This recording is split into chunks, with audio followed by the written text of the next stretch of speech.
राज कपूर की 100वीं जयंती पर जिस तरीके से पीएम मोदी से पूरा कपूर खानदान मिलने पहुंचा था, इसके वीडियोस और फोटो सोशल मीडिया पर बहुत तेजी से वायरल हुए और हर कोई अपना जो एक्सपीरियंस है प्रधानमंत्री मोदी से मिलने का वो शेयर कर रहा था सोशल मीडिया पर। और अब इसके बाद कंगना रनौत ने पीएम मोदी का इस तरह कपूर खानदान या यूं कहें बॉलीवुड सेलेब से मिलने पर काफ़ी कुछ बोला है, अपना बयान दिया है। इसके अलावा जिस तरीके से सितारों ने यहाँ पर पीएम मोदी से मुलाकात की, इस पर भी कंगना रनौत ने अपनी बात रखी है। और इसके अलावा दाऊद के साथ जिस तरीके से बॉलीवुड सेलेब्स के जो स्ट्रॉन्ग कनेक्शंस हैं उस पर भी खुलकर बात की है। आज हम इन सब पर बात करेंगे, लेकिन उससे पहले चैनल को लाइक, सब्सक्राइब और फॉलो करना बिल्कुल भी ना भूलें। कंगना रनौत कहती हैं कि बॉलीवुड के जो सेलेब्स हैं वो थोड़े पैसों के लिए बिक जाते हैं। दाऊद उन्हें अपने पार्टीज में ले जाता है, उन्हें डांस करवाता है और जो चाहता है वो करवाता है।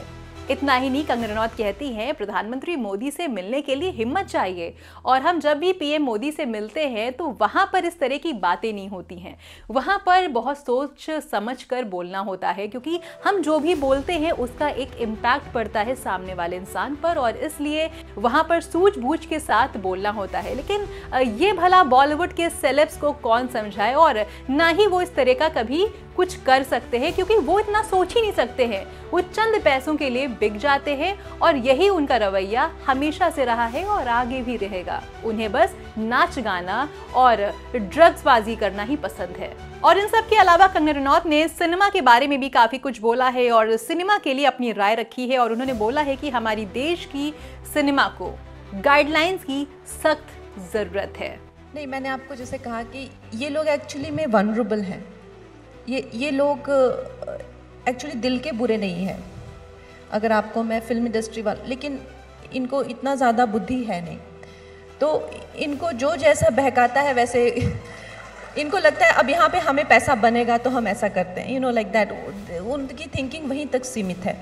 लेकिन अगर इनको मार्गदर्शन दिया जाए, इनको गाइडेंस दी जाए, और दूसरी भी कई चीज़ें हैं, जैसे जिन लोगों को नेशनल अवार्ड मिलते हैं, पद्मश्री अवार्ड मिलते हैं, सम काइंड ऑफ, जैसे जब ऑस्कर्स मिलते हैं तो कुछ तो उनको भी प्राइज़ मिलते हैं, तो इनको कोई वैल्यू नहीं है। आई थिंक जो हमारे इतने सीनियर एक्टर्स हैं, मैं भी प्रधानमंत्री जी को भी एक मिलके रिक्वेस्ट करना चाहूँगी कि किसी तरह का उनको पेंशन, अगर आपको लाइफ टाइम अचीवमेंट अवार्ड मिला है, कैसे कैसे हमारे पुराने कलाकार हैं, कैसी कैसी स्थिति में जी रहे हैं, कुछ इंश्योरेंस तो खैर लाइफ इंश्योरेंस सबको मिल रहा है, लेकिन उसकी कोई वैल्यू होनी चाहिए। तो ये लोग जहाँ जिस हवा चलती है उसी हवा में बदल जाते हैं, उसी तरफ इनका रुख हो जाता है।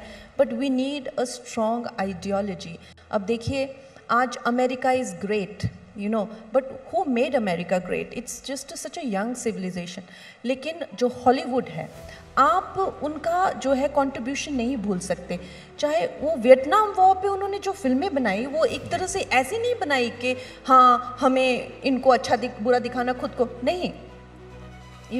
चाहे वो फिल्म एक सोल्जर की लाइफ पे हो, चाहे एक लव स्टोरी हो, चाहे कुछ, it was subconsciously planted in the minds of the world. तो ये जो जियो पॉलिटिक्स है, इसमें साथ साथ में चलता है Hollywood, but not in a cross in deliberate way, in more subconscious underlayer way. So we need some sort of what you call it, whether brainstorming or courses with film industry prominent people, how to set India's agenda to the world through the films and position India in a very strong way, much like Hollywood.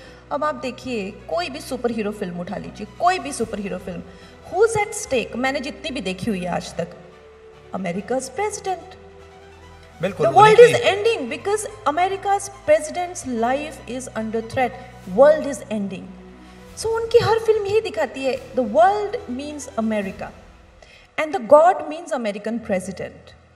और जब कंगना रनौत से पूछा गया कि आखिर अब उनकी emergency की रिलीज डेट क्या है, तो इस पर उन्होंने बहुत ज़्यादा ही निराशा जताई है और उन्होंने बोला है कि जब देखो मेरी मूवी की रिलीज डेट बदल दी जाती है और अब तो लग रहा है कि मेरी इमरजेंसी मूवी पर ही इमरजेंसी लग गई है।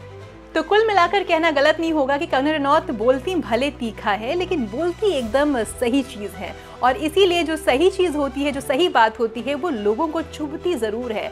तो अभी तो इन्होंने हाल में ही एक मीडिया हाउस के साथ बातचीत की और इसमें इन्होंने तमाम सवालों के जवाब दिए, वो भी तीखे अंदाज में।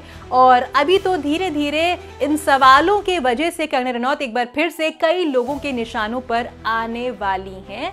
और क्या कुछ होगा, उनके सवालों का किस तरीके से, जिन पर उन्होंने खास तौर पर निशाना साधा है, उनके सवालों का क्या रिएक्शन निकल कर आता है, ये भी हम आप तक ज़रूर पहुंचाएंगे। आप किस तरह की खबरें देखना चाहते हैं और क्या कुछ देखना चाहते हैं, मुझे कमेंट सेक्शन में ज़रूर बताएं। And yes, don't forget to subscribe. Itiraj Official. Bye bye. Take care.